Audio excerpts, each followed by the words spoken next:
Frost buddies. Remind me again why I put up with living here.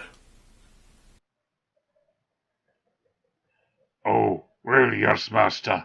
I believe, as we stated before, the first reason you're up here is because the weather effects in this area help hide your magic aura as long as you don't use it too much. The other reason being that if you were to hide out here, it was very unlikely that anyone would discover a mastermind's base in the middle of bumfuck of Wisconsin. Alright, touche. And, happy holidays.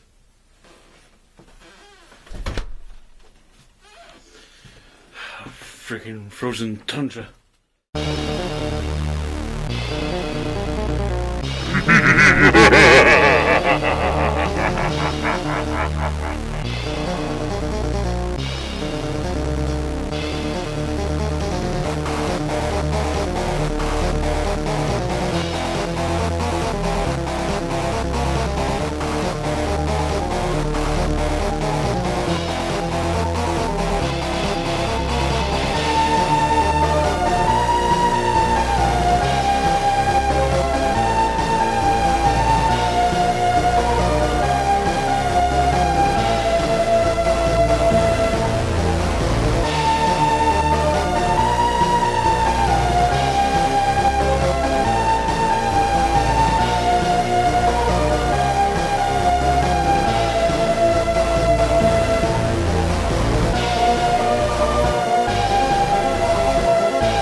Hello everyone, and welcome back to the show. So, I've been meaning to actually touch upon this movie for quite some time. The problem has usually been I haven't had the budget to actually get my hands on it when I happen to think about it. This year has been a change in that I've actually had enough Patreon money, thanks to fellow viewers, that I could actually afford to grab this movie in time for Christmas. With that being said, today we're looking at 1985's Santa Claus. That's the same year Matt was born. The basic plot synopsis is as follows. One Mr. Claus decides to give gifts to all of his nieces and nephews and help celebrate the Christmas spirit by sharing his magnificent hand-carved, unique artistic renderings. While they can come off as looking a little bit creepy nowadays, obviously he was in good intentions, and he was a very spirited man who had no children of his own, but would treat all the children that he knew as his own.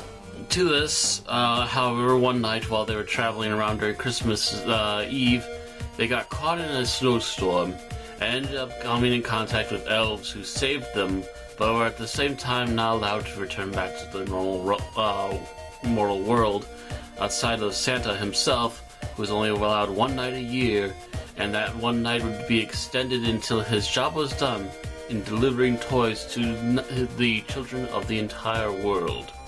The centuries roll by, more and more information about him is found out about by other people, and things start being made about him, and his image becomes more iconic as time goes on. Finally, however, at one point he decides that it's been decided that he is straining himself too much, and they try to get an elf to be an assistant for him. The elf that is picked is Patch because he's able to make 3 times as many toys through an automated system he made. However, the automated system became faulty in the midst of work because it became too fast. With this backfire against Patch, they decide that he's no longer applicable for the job, and Patch takes it a little too far and decides that nobody really likes him at all. He finally decides to leave and heads back to the mortal realm, and decides to pick a toy maker, the first popular one that he perceives, that could possibly help him release a new special Christmas gift onto the world, and hopefully get enough attention that Santa would want him back. To this, he brought the reindeer food, the same magical enhanced food, which is still completely edible by humans, by the way. which allows the reindeer themselves to gain the power of flight for several hours. A weaker dosage, and he's allowed people to at least somewhat glide about and levitate, at the very least. The toy is so popular that there's actually a huge backfire against Santa, even further, other than the first time that they messed up with Patch being the new assistant. And Patch just wants to go back home, but he doesn't seem to be getting anything back in return from Santa and just assumes things. So he continues to work for the business tycoon, who happens to be the uncle of a little girl that Santa has recently befriended. And after the boy that they are also mutual acquaintances with gets kidnapped by her uncle, they decide to try and stop her uncle once and for all. But at the same time, Patch has made this new batch of candy canes with the same magical properties. However, when they get really hot, they actually explode.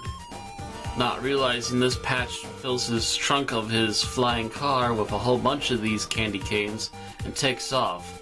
Santa, towards the end of this chase, barely manages to catch up and finally does a loop-de-loop that they've been trying to get the reindeer to do properly, and do this in order to help save Patch and the boy and take them to the North Pole. And after the police try to capture the girl's uncle, he eats a whole bunch of the candy canes and flies off into space, and has yet to come back as far as we are aware. Thus ends the story portion of our review.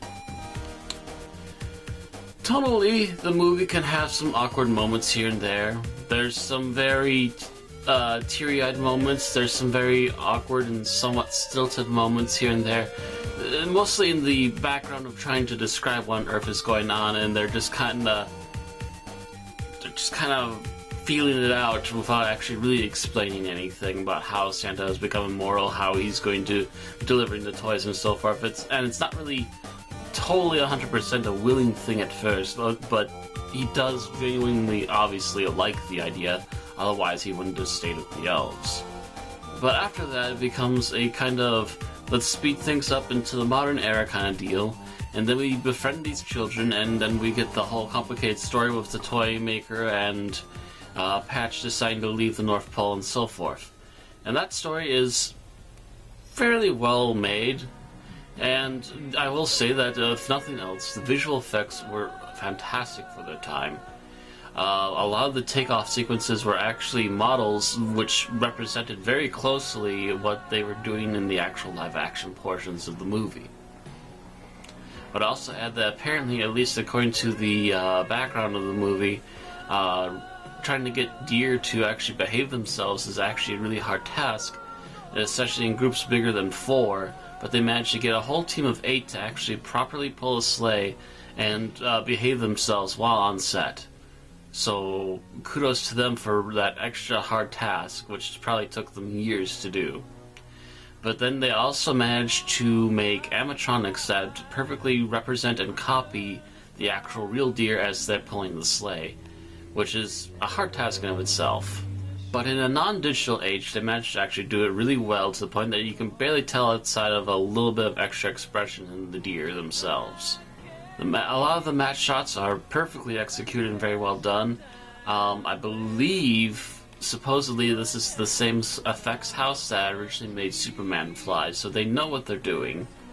And so, with the visuals, they were very keen of doing it the right way and trying to get it done.